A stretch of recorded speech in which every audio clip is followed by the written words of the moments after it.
অন্তর্বর্তী সরকারের ভূমি এবং বেসামরিক বিমান পরিবহন ও পর্যটন মন্ত্রণালয়ের উপদেষ্টা এফ হাসান আরিফ মারা গেছেন।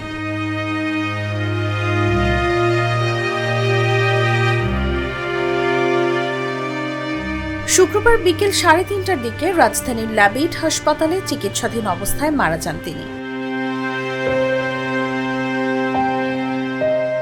জাগো নিউজকে তার মৃত্যুর বিষয়টি নিশ্চিত করেছে হাসপাতাল কর্তৃপক্ষ।